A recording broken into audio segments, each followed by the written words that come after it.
Hello everyone, welcome back to my channel. आज हम biological classification का लेक्चर का पार्ट 4 स्टार्ट करने वाले हैं एनसीईआरटी एक्सप्लेनेशन के साथ किंगडम फंगी के बारे में।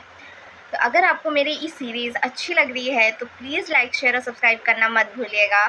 और किंगडम फंगी की एनसीईआरटी रीडिंग के बाद मैं आपको उससे रिलेटेड कुछ इंपॉर्टेंट प्रैक्टिस का एमसीक्यूज़ कराऊंगी।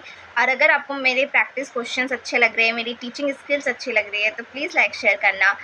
कमेंट में मुझसे अगर कोई भी डाउट पूछना हो तो आप मुझसे कमेंट में पूछ सकते हो। अगर मेरे प्रैक्टिस सेशन की अगर पीडीएफ चाहिए तो कमेंट में बस पीडीएफ लिख देना, मैं पीडीएफ शेयर कर दूँगी।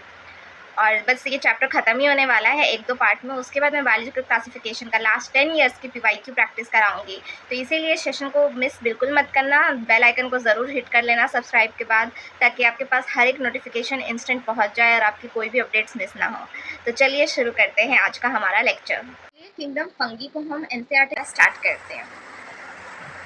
The fungi constitute a unique kingdom of heterotrophic organism. तो आपको मैंने वो पूरा ऊपर टेबल में भी बताया था कि फंगी जो है वो एक यूनिक किंगडम है जिसमें सारे ही हेट्रोट्रॉफिक ऑर्गेनिजम्स होते हैं, तो बिना किसी एक्सेप्शन के सारे ही हेट्रोट्रॉफिक होते हैं। ओके, सारे ही फंगी दूसरे ऑर्गेनिजम्स पे डिपेंड होते हैं अपने खाने के लिए। दे show a great diversity in morphology and habitat. तो ये जो है फंगी, ये बहुत ज़्यादा ग्रेट डाइवर्सिटी शो करते हैं अपने मॉर्फोलॉजी और हैबिटेट के ऊपर।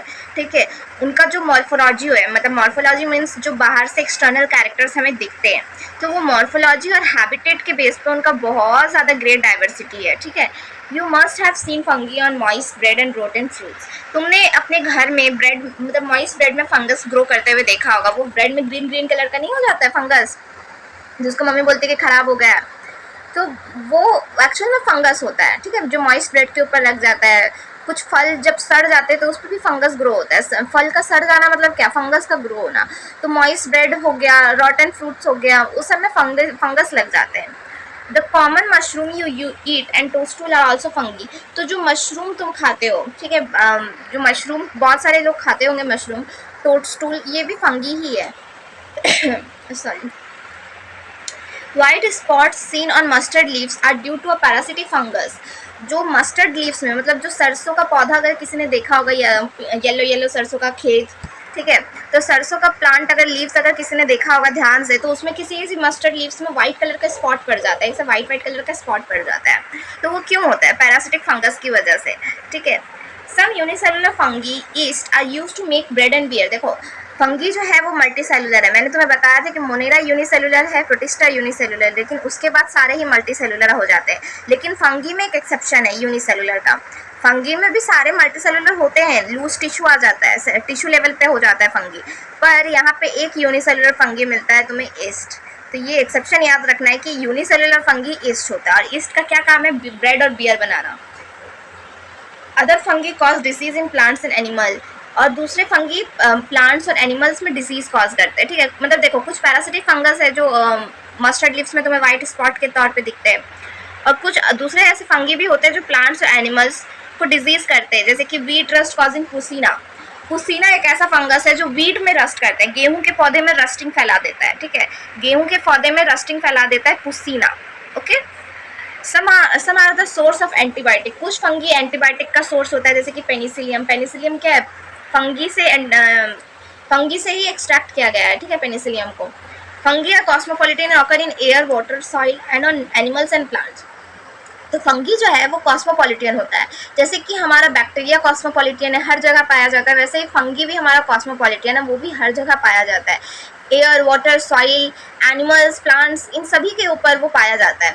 Okay, they prefer to grow in warm and humid places. तो फंगी कहाँ पे ग्रो करता है? फंगी वार्म और ह्यूमिड प्लेस, मतलब जहाँ गर्म और मॉइस्ट वाली जैसी प्लेस होती है, वहाँ फंगी ग्रो करते हैं। ठीक है, have you ever wonder why we keep food in the refrigerator? क्या तुमने कभी सोचा है कि तुम अपने खाने को, अगर घर में खाना बच जाता है या हफ्ते भर की जिससे घर में सब्जियां आती हैं, तो वो खाने को वो रेफ्रिजरेटर में क्यों स्टोर करके रखते हैं? क्या कभी सोचा है तुमने?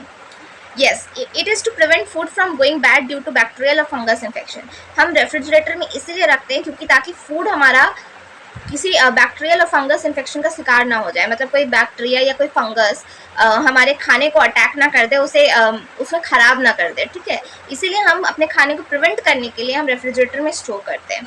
Okay, okay, with the exception of yeast which are unicellular fungi या फिलामेंटस। तो मैंने पहले भी बताया कि फंगी में एक ही एक्सेप्शन है यूनिसेलुलर का, वो है ईस्ट। ईस्ट एक लौता ऐसा फंगी है जो यूनिसेलुलर है। ईस्ट को छोड़कर बाकी जितने भी फंगी है वो कैसे होते हैं, वो फिलामेंटस होते हैं। ठीक है, वो कैसे होते हैं, फिलामेंटस। फिलामेंट मतलब फिलामेंट, इस तरह से फंगी फिलामेंट बनाते हैं, इस तरह से फिलामेंट लंबी रस्सी की तरह फंगी बनाते हैं। ठीक है, their body consist of long cylinder thread like structure called hyphae. तो उनकी बॉडी ना इस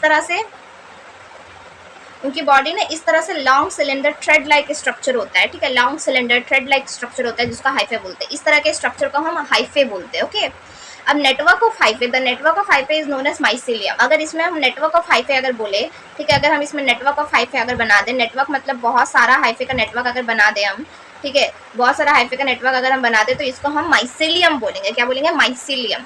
अगर single long thread like structure है तो हाइफे, और हाइफे का नेटवर्क है, बहुत सारा हाइफे का जाल है, तो mycelium. Okay, some hyphae are continuous tubes filled with multinucleated cytoplasm, these are called coenocytic hyphae. तो कुछ हाइफे में कंटिन्यूअस ट्यूब फिल्ड होता है मल्टीन्यूक्लिएटेड साइटोप्लाज्म का, मतलब कुछ हाइफे में इस तरह से मल्टीन्यूक्लिएटेड साइटोप्लाज्म होता है। Multinucleated cytoplasm, just a second, फिर इस तरह से ऐसे मल्टी न्यूक्लिएटेड मतलब 2 न्यूक्लियस है या 3 न्यूक्लियस है, एक से ज़्यादा मल्टी न्यूक्लिएटेड अगर कंडीशन है कि साइटोप्लाज्म है यहाँ पे, ठीक है, साइटोप्लाज्म में मल्टी न्यूक्लिएटेड कंडीशन है, एक से ज़्यादा न्यूक्लियस, तो हम उसको क्या बोलेंगे, सिनोसाइटिक हाइफे बोलेंगे। ओके, अदर्स हैव सेप्टा और cross walls in their hyphae. कुछ हाइफे में सेप्टा होता है, सेप्टा मतलब दीवार, इस तरह से सेप्टा डिवाइड करती है। ठीक है, पूरे बॉडी को डिवाइड करती है, इस तरह से दीवार जो होता है जो 2 पार्ट में डिवाइड करते हैं उसको सेप्टा बोलते हैं। ठीक है, अब उस सेप्टा के अंदर एक न्यूक्लियस हो सकता है या फिर एक से ज़्यादा अगर न्यूक्लिएटेड कंडीशन है तो उसको सिनोसिटिक हाइफे कंडीशन बोलेंगे। ओके ओके,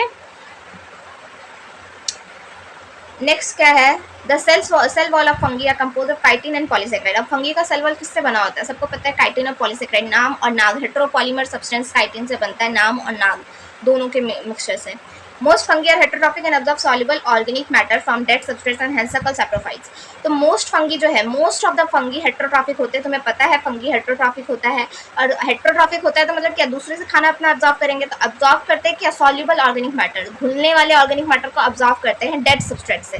ठीक है, जो मरे हुए ऑर्गेनिज्म होते हैं उससे अपना ऑर्गेनिक मैटर अब्जॉर्ब करते हैं। ठीक है, इसीलिए इसको सैप्रोफाइट्स बोलते हैं। क्या बोलते हैं, सैप्रोफाइट्स बोलते हैं। Those that depend on living plants and animal called parasite. और जो फंगी लिविंग प्लांट और एनिमल पर डिपेंड होते हैं उनको पैरासाइट बोलते हैं। मतलब जो फंगी डेड ऑर्गेनिज्म पर डिपेंड है सैप्रोफाइट, जो फंगी लिविंग प्लांट और एनिमल पर डिपेंड है parasite. They can also live as symbionts. अब देखो, सिम्बायंट्स की तरह भी फंगी रहते हैं, फंगी सिम्बायंट्स की तरह भी रहते हैं। Association with algae as lichen, अगर फंगी एल्गे के साथ है, ठीक है, फंगी और एल्गे अगर सिम्बाइट रिलेशनशिप में, सिम्बाइट रिलेशनशिप मतलब तुम बोल सकते हो म्यूचुअल रिलेशनशिप। ठीक है, फंगी और एल्गी अगर एक साथ है सिम्बाइट रिलेशनशिप में तो उसको क्या बोलेंगे, उस रिलेशनशिप को लाइकेन बोलेंगे। और अगर फंगी हायर प्लांट के हायर रूट्स के साथ है एसोसिएशन में, सिम्बाइट एसोसिएशन में, फंगी अगर प्लांट के हायर रूट के साथ है तो उसको माइकोराइजा रिलेशनशिप बोलेंगे। ठीक है, माइकोराइजा बोलेंगे, ये याद रखना, ये इंपॉर्टेंट है। एल्गे के साथ होगा तो लाइकेन, हायर रूट के साथ होगा तो माइकोराइजा। ओके, नेक्स्ट यहाँ पे फंगी के रिप्रोडक्शन की बात की गई है। तो रिप्रोडक्शन जो होता है वेजिटेटिव मीन्स से होता है, वेजिटेटिव रिप्रोडक्शन होता है, जैसे कि फ्रेगमेंटेशन हो सकता है, फिजन बडिंग हो सकता है। वेजिटेटिव रिप्रोडक्शन के साथ साथ यहाँ पे असेक्सुअल रिप्रोडक्शन भी होता है जो स्पोर्स की वजह से होता है। स्पोर बना के ये असेक्सुअल रिप्रोडक्शन करते हैं। तो फंगी के रिप्रोडक्शन को समझना बहुत ज़्यादा ज़रूरी है। फंगी का रिप्रोडक्शन थोड़ा सा कॉम्प्लिकेटेड है। तो फंगी में वेजिटेटिव रिप्रोडक्शन भी होता है, फ्रेगमेंटेशन, फिजन, बडिंग हो सकता है वेजिटेटिव मीन्स से, या फिर उसमें असेक्सुअल रिप्रोडक्शन स्पोर्स के थ्रू होता है। ठीक है, असेक्सुअल रिप्रोडक्शन किसके थ्रू होता है, स्पोर्स के थ्रू, स्पोर्स बनाता है। उस स्पोर्स को क्या बोलते हैं, कोनिडिया बोल सकते हैं, स्पोरेंजियोस्पोर्स बोल सकते हैं, जू स्पोर्स बोल सकते हैं। मतलब अगर फंगी में अगर असेक्सुअल स्पोर्स का नाम अगर पूछा, असेक्सुअल स्पोर का नाम, तो क्या बताओगे, पहला कोनिडिया, स्पोरेंजियोस्पोर्स या जू स्पोर्स। ये 3 तरह के स्पोर्स असेक्सुअल रिप्रोडक्शन में बनते हैं। इसमें सेक्सुअल रिप्रोडक्शन भी होता है, उसमें भी स्पोर्स ही बनते हैं सेक्सुअल रिप्रोडक्शन में भी, लेकिन सेक्सुअल में कौन से स्पोर्स बनते हैं, ओ स्पोर्स, एस्कोस्पोर्स और बैसिडोस्पोर्स। ओके, ये 3 तरह के स्पोर्स सेक्सुअल रिप्रोडक्शन में बनते हैं। Okay, the various spores are produced in distinct structure called fruiting bodies. ये अलग अलग स्पोर्स जो होते हैं अलग अलग स्ट्रक्चर में प्रोड्यूस होते हैं जिसको फ्रूटिंग बॉडीज बोलते हैं। ठीक है, मैंने तुम्हें स्लाइम मोल्ड्स में पढ़ाया था कि प्लाज्मोडियम डिफरेंशिएट करके फ्रूटिंग बॉडी बना लेता है, फ्रूटिंग बॉडी के टॉप में तुम्हारा स्पोर्स होते हैं। ठीक है, तो इस स्पोर्स जो होता है वो फ्रूटिंग बॉडी में ही बनता है।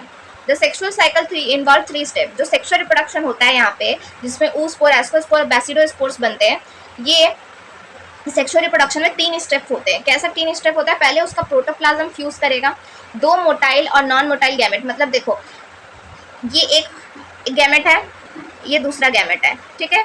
अब इसमें से या तो ये दोनों मोटाइल हो सकते हैं या तो दोनों नॉन मोटाइल हो सकते हैं, ठीक है। मोटाइल मतलब दोनों मूव करेंगे या तो दोनों मूव नहीं करेंगे। इनका प्रोटोप्लाज्म जो है, अंदर में जो इनका प्रोटोप्लाज्म है वो पहले फ्यूज करेगा, ठीक है, वो पहले फ्यूज करेगा। उसके बाद प्रोटोप्लाज्म फ्यूज करने के बाद अंदर में इनका जो न्यूक्लियाई है, ठीक है, अंदर में इनका जो न्यूक्लियाई है वो आपस में फ्यूज करेगा, न्यूक्लियस, जिसको कैरियोगेमी बोलेंगे। प्रोटोप्लाज्म फ्यूज करेगा प्लाज्मोगेमी, न्यूक्लियस फ्यूज करेगा कैरियोगेमी। इसके बाद इसके रिजल्ट से तुम्हारा एक जाइगोट बनेगा, ठीक है, एक 2n जाइगोट बनेगा। इस 2n जाइगोट से मियोसिस होगा। इस जाइगोट में तुम्हारा मियोसिस होगा और मियोसिस से हैप्लॉइड स्पोर्स बन जाएंगे। मियोसिस से तुम्हारा हैप्लॉइड स्पोर्स बन जाएंगे, ठीक है। मियोसिस होगा जाइगोट में और जाइगोट से मियोसिस होकर हैप्लॉइड स्पोर्स बन जाएंगे। ये 3 स्टेप में तुम्हारा सेक्सुअल रिप्रोडक्शन होता है। प्लाज्मोगेमी, कैरियोगेमी, जाइगोट बनेगा, फिर मियोसिस होगा, हैप्लॉइड स्पोर्स बनेगा। ओके, अब हम नेक्स्ट पैरा रीड करते हैं। तो कह रहा है when a fungus reproduce sexually, जब फंगस सेक्सुअली रिप्रोड्यूस करता है, ठीक है, जब फंगस सेक्सुअली रिप्रोड्यूस करता है, जब फंगस सेक्सुअली रिप्रोड्यूस करता है, two haploid hyphae of compatible mating types come together and fuse। तो जब फंगस सेक्सुअली रिप्रोड्यूस कर रहा है, ठीक है, जब फंगस सेक्सुअली रिप्रोड्यूस कर रहा है तो 2 हैप्लॉइड हाइफे, ठीक है, कैसा हाइफे? ये एक हाइफे है हैप्लॉइड, ठीक है, ये एक हाइफे हैप्लॉइड है और ये दूसरा हाइफे हैप्लॉइड है। ये दोनों आके आपस में कंपैटिबल मैटिंग मतलब ये प्लस है ये भी प्लस है, ठीक है, अगर ये माइनस है तो ये भी माइनस है, ये कंपैटिबल मैटिंग हो गया। कंपैटिबल मैटिंग के लिए एक साथ आते हैं और आपस में फ्यूज कर जाते हैं, ठीक है, आपस में फ्यूजन होता है। ये 2 कंपैटिबल मैटिंग का, 2 हैप्लॉइड हाइफे का आपस में फ्यूजन होता है। In some fungi the fusion of 2 haploid cells immediately result in diploid phase, ठीक है। तो यहाँ पे कह रहा है कि in some fungi the fusion of 2 haploid cell immediately result in diploid cell. अब यहाँ पे कह रहा है कि कुछ फंगी में जैसे ही ये 2 हैप्लॉइड सेल्स आपस में फ्यूज हुए, इनके रिजल्ट से जाइगोट बन गया, ठीक है, डिप्लॉइड सेल जाइगोट बन गया, ठीक है, डिप्लॉइड सेल्स जाइगोट बन गया, ठीक है, ये डिप्लॉइड सेल्स जाइगोट बन गया, ठीक है। इमीडिएटली रिजल्ट मतलब 2 फंगी आपस में फ्यूज किए, 2 फंगी के 2 हैप्लॉइड सेल आपस में फ्यूज किए और इमीडिएटली जाइगोट बन गया, डिप्लॉइड जाइगोट बन गया immediately. However, in other fungi, Ascomycetes and Basidomycetes, and intervening dikaryotic stage N+N occurs. Such a condition is called dikaryon. लेकिन कुछ फंगी में जैसे कि Ascomycetes और Basidomycetes में, कुछ फंगी में एस्कोमाइसिटीज और बैसिडोमाइसिटीज जैसे फंगी में, ये जो एस्कोमाइसिटीज और बैसिडोमाइसिटीज जैसे फंगी है, इसमें क्या होता है, इंटरवेनिंग डाइकैरियोटिक स्टेज आता है। इंटरवेनिंग डाइकैरियोटिक मतलब इंटरफेयर करने वाला डाइकैरियोटिक स्टेज आता है। उसमें क्या होता है, तुरंत जाइगोट नहीं बनता, फ्यूजन के तुरंत बाद जाइगोट नहीं बनता। एस्कोमाइसिटीज बैसिडोमाइसिटीज में क्या होता है, इंटरवेनिंग डाइकैरियोटिक स्टेज आता है। उसमें क्या होता है, N+N 2 न्यूक्लियाई पर सेल हो जाता है। मतलब देखो, ये एक हैप्लॉइड सेल और ये एक हैप्लॉइड सेल आपस में फ्यूज किए। अब इसके बाद 2n बनना चाहिए जाइगोट, लेकिन 2n जाइगोट बनने की जगह क्या हो जाता है, 2n जाइगोट बनने की जगह क्या हो जाता है, एक इंटरवेनिंग डाइकैरियोटिक स्टेज आ जाता है। मतलब एक सेल के अंदर N+N ऑकर हो जाता है, एक सेल के अंदर N+N, ये डाइकैरियन फेज। डाइकैरियन मतलब एक सेल में 2 न्यूक्लियस आ जाता है, एक सेल में 2 न्यूक्लियस आ जाता है, डाइकैरियन, ठीक है। डाइकैरियन, कैरियन मतलब न्यूक्लियस और डाई मतलब 2, एक सेल के अंदर 2 न्यूक्लियस आ जाता है। और ऐसे कंडीशन को क्या बोलते हैं, डाइकैरियन बोलते हैं। ऐसे कंडीशन को क्या बोलते हैं, डाइकैरियन बोलते हैं, ठीक है। और इस फेज को क्या बोलेंगे, डाइकैरियन, ठीक है। और इस फेज को क्या बोलेंगे, डाइकैरियो फेज, ठीक है। जब एक सेल में 2 न्यूक्लियस आ जाता है, डाइकैरियोटिक स्टेज आ जाता है, तो ऐसे कंडीशन को डाइकैरियन बोलते हैं और इस फेज को डाइकैरियो फेज बोलते हैं फंगस का। Later the parental nuclei fuse and the cell become diploid. बाद में उसका जो पैरेंटल न्यूक्लियस है वो फ्यूज करता है, सेल डाइप्लॉइड बन जाता है। The fungi from fruiting bodies in which reduction division occur leading to formation of haploid spore, ठीक है। जो फंगी होता है वो फिर फ्रूटिंग बॉडीज बनाता है। देखो ये जो है, ये फ्रूटिंग बॉडीज है, ठीक है। फंगी जो है फ्रूटिंग बॉडीज बनाता है। फ्रूटिंग बॉडीज के अंदर रिडक्शन डिवीजन यानी मियोसिस होता है, जिसके वजह से हैप्लॉइड स्पोर्स बन जाता है। The morphology of mycelium, mode of spore formation and fruiting body form the basis of the division of kingdom into various classes। तो ये जो हमारा किंगडम फंगी है, इसमें जो बहुत सारे क्लासेस है किंगडम फंगी के अंदर, किंगडम फंगी के अंदर जो क्लासेस है, उन क्लासेस का डिवीजन किस बेसिस पे हुआ है, माइसेलियम की मॉर्फोलॉजी पे। उसका माइसेलियम कैसा दिखता है, मोड ऑफ स्पोर फॉर्मेशन, उसका स्पोर कैसे बनता है, और फ्रूटिंग बॉडीज, इसकी बेस, ये 3 चीज़ों के बेसिस पे इस किंगडम को, फंगी किंगडम को अलग अलग क्लास में डिवाइड किया गया है। और ये जो बेसिस दिया है ना वो इंपॉर्टेंट है, जिससे क्वेश्चन आया है, ठीक है। तो इसे, इस बेसिस को अच्छे से याद रखना।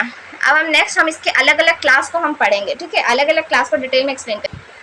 सबसे फर्स्ट क्लास जो है हमारा वो है फाइकोमाइसिटीज। देखो फाइकोमाइसिटीज से याद रखना, फाइको पी से याद रखना कि पुराना मेंबर है, सबसे पुराना मेंबर फंगी का फाइकोमाइसिटीज है। ओके, तो members of Phycomycetes are found in aquatic habits and on decaying wood in moist and damp place or as obligate parasites on plants। तो क्या कह रहा है, फाइकोमाइसिटीज का जो मेंबर्स है वो aquatic habitats में पाए जाते हैं। देखो पुराने मेंबर कहाँ मिलेंगे, पुराने मेंबर कहाँ मिलेंगे, ऑफकोर्स पानी में मिलेंगे, ठीक है। तो पुराने मेंबर कहाँ मिलेंगे, पानी में, aquatic हैबिट्स में मिलेंगे। सड़े हुए लकड़ी में मिल सकते हैं, या फिर गीली जगहों में मिल सकते हैं, मॉइस्ट डैम प्लेसेस में, या फिर प्लांट्स के ऊपर ऑब्लिगेट पैरासाइट की तरह तुम्हें फाइकोमाइसिटीज दिख सकता है। The mycelium is aseptate and coenocytic. देखो असेप्टेड क्या होता है, जिसमें सेप्टा नहीं होता, ठीक है। पुराने मेंबर है तो इनके हाइफे में ऐसे करके सेप्टा नहीं होगा, ठीक है, बिना सेप्टा का ऐसे ऐसे रहेगा, ठीक है, कोई सेप्टा नहीं होगा, कोई इसमें डिवीजन नहीं होगा। माइसेलियम में इसका असेप्टेड होगा। और सिनोसिटिक मतलब मल्टी न्यूक्लिएटेड, ऐसे बहुत सारे न्यूक्लियस होंगे इसमें, मल्टी न्यूक्लिएटेड कंडीशन होगा, ठीक है, सिनोसिटिक कंडीशन होगा। Mycelium is aseptate and coenocytic condition. पुराना मेंबर है इसीलिए असेप्टेड है, कोई डिवीजन नहीं हुआ है, वरना बाकी के सारे मेंबर है तो सेप्टेड और ब्रांच मिलेगा। Okay, asexual reproduction takes place by zoospores और बाय एप्लानोस्पोर्स। देखो इसमें जो फाइकोमाइसिटीज है उसमें असेक्सुअल रिप्रोडक्शन जो होता है, असेक्सुअल और सेक्सुअल दोनों में ही स्पोर्स बनते हैं। तो यहाँ पे असेक्सुअल रिप्रोडक्शन में जो स्पोर बनता है वो जू स्पोर बनता है। जू स्पोर, जू से याद रखना एनिमल, एनिमल क्या करेगा, मूव करेगा, तो मोटाइल। जू स्पोर क्या है, मोटाइल। और एप्लानोस्पोर क्या है, नॉन मोटाइल, ठीक है। तो यहाँ पे असेक्सुअल रिप्रोडक्शन से 2 तरह के स्पोर्स बनेंगे, जू spore, aplanospore, zoospores, aplanospores. Okay, this spores are endogenously produced in sporangium. तो स्पोरेंजियम के अंदर, मतलब यहाँ पे जो स्पोरेंजियम होगा, यहाँ पे ऐसे जो स्पोरेंजियम होगा उसमें एंडोजेनसली अंदर की तरफ यहाँ पे स्पोर्स बनेंगे, ठीक है, अंदर की तरफ एंडोजेनसली अंदर की तरफ स्पोर्स बनेंगे। ओके, अंदर की तरफ स्पोरेंजियम में अंदर की तरफ एंडोजेनसली अंदर की तरफ स्पोर्स बनेंगे। कौन से स्पोर्स बनेंगे, zoospore, aplanospore. Okay, zygospore is formed by fusion of 2 gamete. अब सेक्सुअल रिप्रोडक्शन होगा, सेक्सुअल रिप्रोडक्शन में क्या होगा, 2 गैमेट आपस में फ्यूज करेंगे सेक्सुअल रिप्रोडक्शन में। तो जब 2 गैमेट आपस में फ्यूज करेंगे तो क्या बनेगा, जाइगोट बनेगा, जिसको जाइगोस्पोर बोलेंगे। यहाँ पे क्या बोलेंगे, जाइगोस्पोर। फाइकोमाइसिटीज में क्या बनेगा, जाइगोस्पोर। सेक्सुअल रिप्रोडक्शन में 2 गैमेट फ्यूज करेंगे तो क्या बनेगा, जाइगोस्पोर। ओके, तो देखो स्पोर्स के नाम बहुत इंपॉर्टेंट है। असेक्सुअल से जूस्पोर बनेगा, एप्लानोस्पोर बनेगा। ओके, सेक्सुअल से जाइगोस्पोर बनेगा। Okay, this gametes are similar in morphology. अब ये गैमेट जो है, जो 2 गैमेट आपस में फ्यूज करके जाइगोस्पोर बनाए हैं, ठीक है, ये जो 2 गैमेट, रुको यहाँ पे मैं ड्रॉ करके दिखाती हूँ, ये जो 2 गैमेट आपस में फ्यूज करके जो जाइगोस्पोर बनाए हैं, ठीक है, ये जाइगोस्पोर जो बनाया है, ये जो 2 गैमेट है, ये जो 2 गैमेट है, ये क्या हो सकते हैं, ये आपस में सिमिलर हो सकते हैं। This gametes are similar in morphology. अगर ये आपस में सिमिलर है, ठीक है, अगर ये आपस में सिमिलर है तो आइसोगैमस, अगर ये आपस में सिमिलर नहीं है तो अनाइसोगैमस, ठीक है। ओके, आपस में अगर सिमिलर है तो आइसोगेमस और सिमिलर नहीं है तो अनाइसोगेमस। ओके, ये याद रहेगा। Okay, some common example are Mucor, Rhizopus, Albugo. 3 example इसमें याद रखना है, ठीक है, 3 एग्जाम्पल इसमें याद रखना है फाइकोमाइसिटीज में, म्यूकर, राइजोपस, एल्ब्यूजो। तुम इसको राम से याद कर सकते हो, ठीक है। एक मैं वर्ड रूट दे रही हूँ, राम, ठीक है, ये राम से तुम याद कर सकते हो। आर फॉर राइजोपस, राइजोपस क्या होता है, ब्रेड मोल्ड, राइजोपस क्या होता है, ब्रेड मोल्ड। ए से एल्ब्यूजो, एल्ब्यूजो क्या होता है, मैंने जनरल इंट्रोडक्शन में पढ़ाया था कि मस्टर्ड लीव्स में व्हाइट कलर का स्पॉट पड़ जाते हैं, वो क्या होता है, एल्ब्यूजो पैरासाइटिक फंगस होता है, एल्ब्यूजो। एम फॉर म्यूकर, ठीक है, राइजोपस, एल्ब्यूजो, म्यूकर। ये 3 एग्जाम्पल फाइकोमाइसिटीज के। तो ये सारा ही याद करना है कि फाइकोमाइसिटीज एक्वाटिक में पाया जाएगा, माइसेलियम असेप्टेड, सिनोसिटिक होगा। असेक्सुअल में जूस्पोर, एप्लानोस्पोर बनेगा, एंडोजेनसली बनेगा, ये भी याद रखना है, बहुत इंपॉर्टेंट, एंडोजेनसली बनेगा। सेक्सुअल में जाइगोस्पोर बनेगा। अब वो जो गैमेट फ्यूज हो रहे हैं वो आइसो अनाइसो दोनों हो सकते हैं। और जो एग्जाम्पल है वो राइजोपस, एल्ब्यूजो और म्यूकर, ये 3 एग्जाम्पल याद रखना है। ओके, अब नेक्स्ट हम सेकंड क्लास एस्कोमाइसिटीज के बारे में पढ़ेंगे। सेकंड क्लास जो है हमारा वो है एस्कोमाइसिटीज, ठीक है। तो एस्कोमाइसिटीज को हम कॉमनली सैक फंगी बोलते हैं। कौन सा फंगी बोलते हैं, सैक फंगी। एस्कोमाइसिटीज को हम सैक फंगी बोलते हैं। एस्कोमाइसिटिस मोस्टली मल्टी सेलुलर होता है, मतलब बहुत सारे सेल्स होते हैं मल्टी सेलुलर। एग्जाम्पल हो जाएगा पेनिसिलियम। पेनिसिलियम एक फंगी है और वो एस्कोमाइसिटिस है मल्टी सेलुलर। रेयरली यूनिसेलुलर होता है। यूनिसेलुलर फंगी का एक ही नाम याद रखना है, yeast. They are saprophytic, decomposer, parasitic और कॉप्रोफिलस। तो एस्कोमाइसिटिस जो है वो सेप्रोफाइटिक हो सकता है। सेप्रोफाइटिक क्या होता है? जो डेड डिकेइंग मैटर से अपना खाना एब्जॉर्ब करते हैं। डिकम्पोजर हो सकता है जो डेड ऑर्गेनिज्म को सड़ाते हैं। पैरासाइटिक कॉप्रोफिलस हो सकते हैं। कॉप्रोफिलस मतलब जो डंग में, गाय के गोबर में ग्रो करते हैं, कॉप्रोफिलस ऐसे फंगी। तो ये एस्कोमाइसिटिस ऐसे ऐसे होते हैं, सेप्रोफाइटिक, डिकम्पोजर, पैरासिटिक और कॉप्रोफिलस होते हैं। ओके, अब इसका यहाँ पे माइसेलियम के बारे में बताया गया है। तो माइसेलियम इसका सेपरेट और ब्रांच ही होगा, ठीक है। तो इसका आगे इसके बाद सबका ही माइसेलियम जो होगा वो ब्रांच्ड और सेप्टेट होगा। क्या होगा? ब्रांच्ड और सेप्टेट, ब्रांच्ड और सेप्टेट, ठीक है। सेप्टा होगा, हर एक हाइफे में इसका सेप्टा होगा, डिवीजन होगा, ब्रांच्ड होगा। अब इसमें जो असेक्सुअल स्पोर बनेगा वो कोनिडिया बनेगा। देखो फाइकोमाइसिटिस में असेक्सुअल कौन सा स्पोर बनता था? Zygospore, aplanospore, sorry zoospore, aplanospore. यहाँ एस्कोमाइसिटिस में असेक्सुअल स्पोर कौन सा बनेगा? कोनिडिया, सिर्फ कोनिडिया बनेगा। कोनिडिया एक्सोजेनसली बनता है। कोनिडिया हमेशा बाहर की तरफ बनता है, स्पोरेंजियम के बाहर की तरफ। तो कोनिडिया हमेशा एक्सोजेनसली बनेगा, वो भी स्पेशल माइसेलियम कोनिडिया फोर्स में बनेगा। कोनिडिया फोर्स में बाहर की तरफ कोनिडिया बनेगा। ओके, कोनिडिया जर्मिनेशन के बाद माइसेलियम बनाएगा। कोनिडिया को अगर हम जर्मिनेट कर देंगे निकाल के, कोनिडिया क्या स्पोर है? Asexual spore. अगर उसको हम स्पोर को जर्मिनेट करेंगे तो क्या बनेगा? माइसेलियम बनेगा, नया माइसेलियम। सेक्सुअल स्पोर क्या होगा यहाँ पे? एस्कोस्पोर। देखो एस्कोमाइसिटिस तो एस्कोस्पोर उसका सेक्सुअल स्पोर हो जाएगा, ठीक है। एस्कोस्पोर जो होगा वो एंडोजेनसली बनेगा, सैक लाइक एस्की में, इस तरह से एस्की का सैक होता है, ठीक है। एस्की के सैक में एक एंडोजेनसली एस्कोस्पोर्स बनेगा जो अलग अलग टाइप के फ्रूटिंग बॉडी में अरेंज होगा, जिसको एस्कोकार्प बोलेंगे। ओके, अब इसमें जो एग्जांपल है वो एस्परगिलस, क्लेविसेप्स और न्यूरोस्पोर है। इसको तुम कैन वर्ड रूट ले सकते हो, कैन, ठीक है। कैन वर्ड रूट से याद कर सकते हो कि C for Claviceps, A for Aspergillus, N for Neurospora. Claviceps, Aspergillus, Neurospora. Neurospora क्या होता है? जेनेटिक वर्क बायोकेमिकल में हम यूज करते हैं न्यूरोस्पोरा। बहुत सारे मेंबर्स जैसे ऐसे हैं, मोरेल, ट्रफल जो एडिबल है। मोरेल्स और ट्रफल्स ऐसे एस्कोमाइसिटिस है जिसको हम खाते हैं डेलिकेसीज की तरह, ठीक है। नेक्स्ट अब हम बैसिडोमाइसिटिस पढ़ेंगे। तो अब हमारा थर्ड क्लास जो है वो है बैसिडोमाइसिटिस, ठीक है। बैसिडोमाइसिटिस देखो, एस्कोमाइसिटिस और बैसिडोमाइसिटिस में मैंने तुम्हें जनरल कैरेक्टर में भी पढ़ाया था कि इन दोनों क्लास में डाइकैरियोटिक फेज चलता है। इसमें इमिडिएटली तुम्हारा जाइगोट नहीं बनता, इसमें फ्यूजन होता है और एक सेल में 2 न्यूक्लियस वाला स्टेज हो जाता है, डाइकैरियन फेज आ जाता है, डाइकैरियोटिक स्टेज आ जाता है, ठीक है। उसके बाद पेरेंट न्यूक्लियाई फ्यूज करते हैं, देन सेल डिप्लॉइड बनता है, ठीक है। तो ये 2 क्लास में याद रखना है कि डाइकैरियोटिक फेज होता है और इसी में दोनों में एस्कोस्पोर और बैसिडोस्पोर्स बनते हैं, सेक्सुअल वाला। ओके, तो commonly known forms of basidiomycetes are mushroom, bracket fungi और पफ बॉल। तो बैसिडोमाइसिटिस का कॉमन फॉर्म अगर मैं बताऊं तो मशरूम जो हम खाते हैं वो बैसिडोमाइसिटिस है।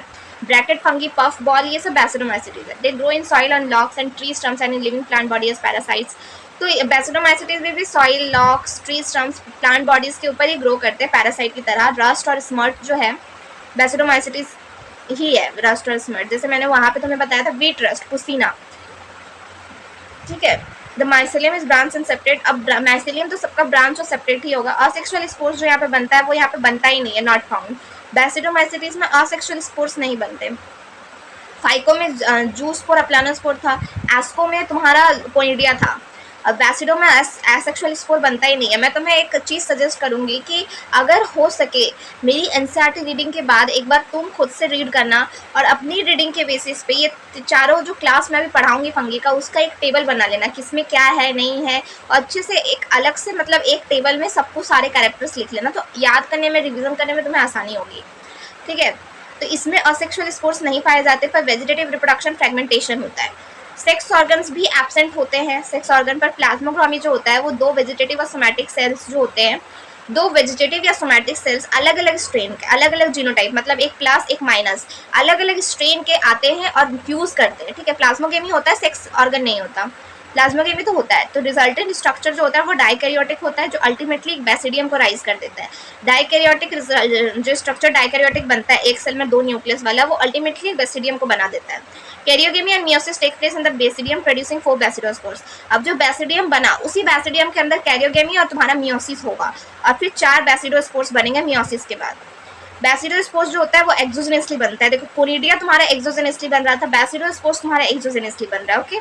बैसिडियम पे बैसिडिया अरेंज होता है फ्रूटिंग बॉडीज पे, जिसको बैसिडोकार्प्स बोलते हैं। अब कुछ मेंबर है यहाँ पे, अगैरिकस, उस्टिलाजो और पुसीना। इसमें तुम रूट वर्ड याद कर सकते हो, पाव, ठीक है। पाँव, पी से पुसीना, ए से अगैरिकस, यू से Ustilago. Puccinia Agaricus Ustilago. Puccinia rust fungus है, wheat rust fungus. Ustilago smut fungus है। अगैरिकस एक मशरूम है। ओके, तो ये तुम्हारा बैसिलोमाइसिटिस में हो गया कंप्लीट। हमारा फोर्थ और लास्ट क्लास जो है वो है ड्यूट्रोमाइसिटिस। ड्यूट्रोमाइसिटिस को कॉमनली हम इम्परफेक्ट फंगी बोलते हैं। इम्परफेक्ट क्यों फंगी बोलते हैं? क्योंकि इसमें सेक्सुअल रिप्रोडक्शन नहीं होता है, इसमें सिर्फ असेक्सुअल और वेजिटेटिव फेज जो होता है वो दिखाई देता है। सेक्सुअल रिप्रोडक्शन ड्यूट्रोमाइसिटिस में नहीं होता है, इसलिए इम्परफेक्ट फंगी बोलते हैं। When the sexual form of this fungi were discovered, they were moved into class they rightly belong to. जब इसका सेक्सुअल फॉर्म इस फंगी का डिस्कवर हुआ था तब ये उस क्लास में मूव कर दिए गए जिससे वो सही में बिलोंग करते थे। It is also possible that asexual vegetative stage has been given one name and placed in the Deuteromycetes and second stage another and placed another class. मतलब यहाँ पे ये कह रहा है कि ये हो सकता है कि असेक्सुअल और वेजिटेटिव स्टेज को एक नाम देकर ड्यूट्रोमाइसिटिस के अंदर रख दिया गया और दूसरा जो स्टेज है सेक्सुअल स्टेज उसको क्या किया गया, उसको दूसरी क्लास में किसी और क्लास के अंडर रखा गया। ये हो सकता है क्योंकि सेक्सुअल फॉर्म जब भी डिस्कवर हुआ है उसको किसी दूसरे क्लास में शिफ्ट कर दिया गया जिससे वो बिलोंग करते थे। Okay, Later, when the linkage was established, the fungi were correctly identified and move out the Deuteromycetes. बाद में जब लिंकेज established हुआ तब उस फंगी को जिसमें सेक्सुअल फॉर्म होता है उस फंगी को आइडेंटिफाई करके ड्यूट्रोमाइसिटिस से मूव कर दिया गया। Once perfect sexual stage of members are Deuteromycetes were discovered, they were often moved to Ascomycetes and Basidomycetes. जब परफेक्ट स्टेज यानी जब सेक्सुअल स्टेज ड्यूट्रोमाइसिटिस के मेंबर का डिस्कवर हुआ तो वो या तो एस्कोमाइसिटिस में मूव कर दिया गया या तो बैसिडोमाइसिटिस में मूव कर दिया गया। ठीक है, deuteromycetes reproduce only by asexual spores known as conidia. तो ड्यूट्रोमाइसिटिस भी असेक्सुअल स्पोर से रिप्रोड्यूस करता है, सिर्फ कोनिडिया बनाता है और कोनिडिया एक्सोजेनसली बनता है। ठीक है, माइसेलियम सेप्टेट और ब्रांच होगा। कुछ मेंबर सेप्रोफाइट पैरासाइट्स होते हैं while large number are decomposer of litter and helping mineral cycle. कुछ ड्यूट्रोमाइसिटिस सेप्रोफाइट पैरासाइट होते हैं लेकिन बहुत ज्यादा नंबर में डिकम्पोजर होते हैं। किसका डिकम्पोज करते हैं? लिटर का डिकम्पोज करते हैं और मिनरल साइकिल में हेल्प करता है। इसका एग्जांपल क्या है? इसका एग्जांपल के लिए वर्ड रूट याद कर सकते हो, कैट। कोलेट्रिकम Alternaria trichoderma.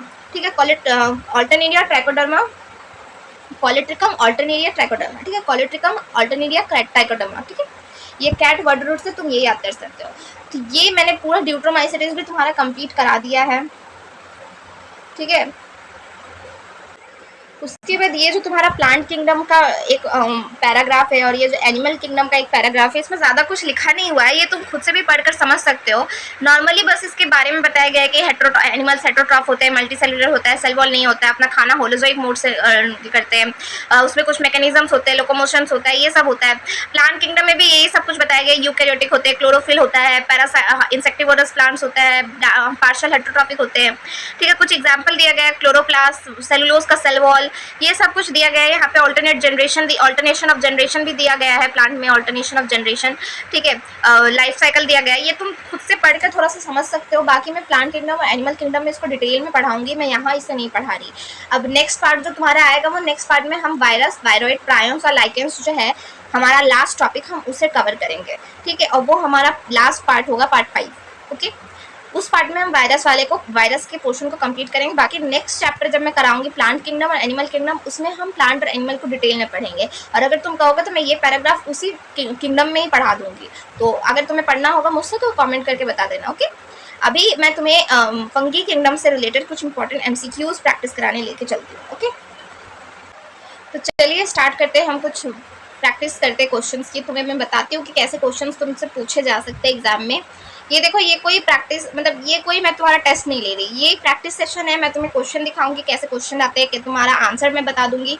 बाकी तुम खुद से प्रैक्टिस करो, तुम खुद से NCERT रीडिंग करो, उसके बाद मैं PYQ सेशन लूंगी जिसमें तुम आंसर करोगे। ओके, तो अभी चलिए ये प्रैक्टिस सेशन स्टार्ट करते हैं। देखो फर्स्ट क्वेश्चन क्या है, फंगी आर तो यूकैरियोटिक एंड हेटेरोट्रॉफिक। फंगी क्या होता है? यूकैरियोटिक होता है, हेटेरोट्रॉफिक होता है। ठीक है, cell wall of fungi is made of chitin. Chitin यानी नाम और नाग का मिलकर हेट्रोपॉलीमर बनता है। ठीक है, नाम प्लस नाग, हेट्रोपॉलीमर काइटिन का बना होता है। Which is not characteristic of fungi. देखो नॉट बोला है, फोटोसिंथेसिस। ऑप्शन बहुत सारे होंगे, उसमें से फोटोसिंथेसिस ऑड वन आउट हो गया।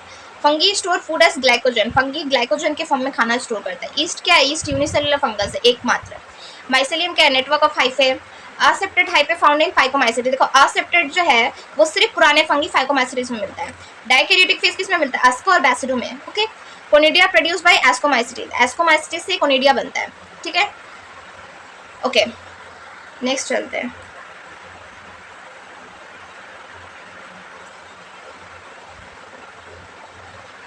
Then fungi reproduce by, fungi कैसे रिप्रोड्यूस करता है, वेजिटेटिव, असेक्सुअल, सेक्सुअल, तीनों से ही फंगी रिप्रोड्यूस करता है। जाइगोस्पोर फॉर्म्ड इन फाइकोमाइसीट्स, देखो पुराने फंगी में जाइगोस्पोर बनता है, ठीक है।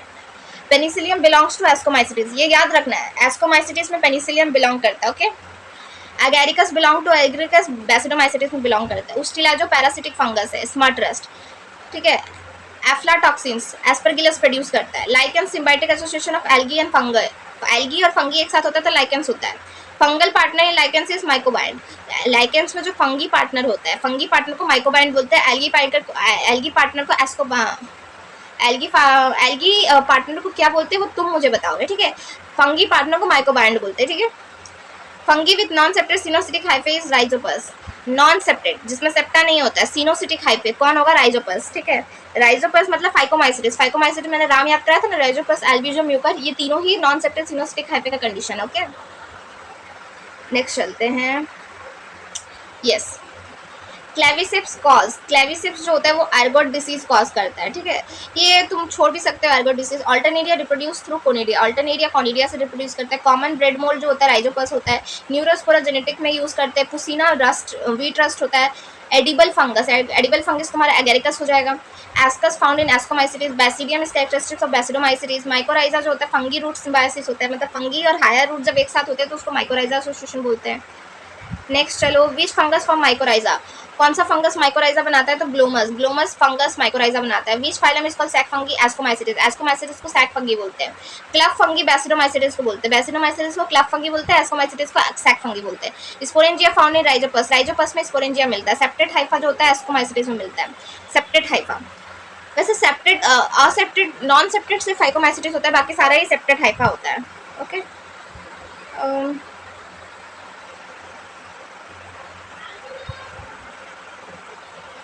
Yes, sexual spores in fungi, sexual spores क्या होगा, oospore, zygospore, ascospore, basidospore, okay. Asexual reproduction fungi spores like conidia, sporangiospore, planospores भी हो जाएगा असेक्सुअल रिप्रोडक्शन में। सिम्बायोटिक फंगी लाइकेंस और mycorrhiza. Deuteromycetes called imperfect fungi, deuteromycetes में asexual reproduction, deuteromycetes में सिर्फ असेक्सुअल और वेजिटेटिव होता है, वेजिटेटिव भी तो होता है, ठीक है, वेजिटेटिव भी तो होता है, सेक्सुअल नहीं होता। Fungi obtain nutrition by absorption. Role of fungi in ecosystem, decomposition, ठीक है, फंगी डिकम्पोजिशन का काम करता है। एंटीबायोटिक पेनिसिलियम, पेनिसिलियम नोटेटम से ऑब्टेन हुआ है, ठीक है, फंगस जो है पेनिसिलियम नोटेटम उससे पेनिसिलियम ऑब्टेन हुआ है।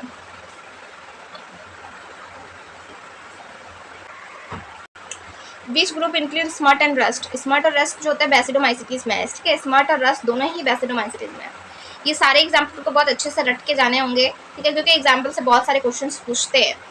इन which fungi does plasmogamy not immediately follow karyogamy, कौन से फंगी में प्लाज्मोगेमी कैरियोगेमी को फॉलो नहीं करता है, तो बैसिडोमाइसीट्स में या एस्कोमाइसीट्स में भी बोल सकते हैं, क्योंकि इसमें डाइकैरियन फेज आ जाता है तो कैरियोगेमी तुरंत नहीं हो पाता। oomaइसीट्स डिफरेंट, ये छोड़ दो, ये भी छोड़ दो। How many types of spores are found in fungi, spores कितने तरह के मिलते हैं, सेक्सुअल और असेक्सुअल दो तरह के स्पोर मिलते हैं। ट्राइकोडर्मा बायो कंट्रोल की तरह काम करते हैं प्लांट डिसीज में। ईस्ट जो होता है बडिंग से रिप्रोड्यूस होता है, ईस्ट रिप्रोड्यूस करता है बडिंग से। Which fungal division mostly aquatic, phycomycetes जो पुराना मेंबर है वो मोस्टली एक्वाटिक होता है। Which fungal group lack sexual reproduction, deuteromycetes में सेक्सुअल नहीं होता है। बायो फर्टिलाइजेशन के लिए माइकोराइजा फंगी यूज होता है बायो फर्टिलाइजेशन के लिए, ठीक है। तो ये मैंने देखो 50 क्वेश्चन मैंने करा दिए और ये सारे एनसीईआरटी से उठ के डायरेक्ट क्वेश्चंस थे, तो तुम्हें समझ में आया होगा कि एग्जाम में कैसे क्वेश्चंस पूछे जाते हैं। मैं वन लाइनर के बेसिस में करा रही हूँ, तुम्हें 4 ऑप्शन नहीं दे रही हूँ, लेकिन ऑप्शन है, मैं लेके नहीं आई, ठीक है। मैं तुम्हें बस प्रैक्टिस करा रही हूँ, मैं तुम्हें दिखा रही हूँ, मतलब मैं बस तुम्हें पढ़वा रही हूँ, तुम्हें रिवाइज करवा रही हूँ कि ऐसे ऐसे क्वेश्चन पूछे जाते हैं जो बिल्कुल एनसीईआरटी के लाइनों से, तो तुम इसे प्रैक्टिस कर सकते हो। पीडीएफ चाहिए तो मुझे कमेंट में पीडीएफ कर देना, लिख के बोल देना पीडीएफ चाहिए, मैं शेयर कर दूंगी। और अगर कोई डाउट हो तो प्लीज़ मुझे कमेंट सेक्शन में पूछना। मैं कल मुझे एक क्वेश्चन पूछा गया था, किसी बच्चे ने मुझसे पूछा था कि मोनेरा प्रोकैरियोटिक होता है या क्या यूकैरियोटिक होता है, तो मैंने उसे कमेंट में आंसर दिया था, ठीक है। तो तुम्हें भी अगर कोई डाउट हो तो प्लीज़ तुम बिल्कुल फ्री हो मुझसे पूछने के लिए, मैं पक्का रिप्लाई, मैं एब्सोल्युटली रिप्लाई करूँगी। मैं देखती हूँ तुम सबके कमेंट्स को, पर प्लीज़ मुझे थोड़ा सपोर्ट दो, मुझे मोटिवेट करो। लाइक शेयर सब्सक्राइब ज़रूर करना। अगर मेरे वीडियो, अगर मेरी लेक्चर सीरीज़ अगर अच्छी लग रही हो तो मैं ऐसे और मोटिवेट होकर और अच्छे अच्छे क्वेश्चन तुम्हारे लिए लेके आऊँगी। तो चलिए फिर मिलते हैं नेक्स्ट पार्ट में, जो हमारा बायोलॉजिकल क्लासिफिकेशन का लास्ट पार्ट होगा। ओके, तब तक के लिए बाय बाय।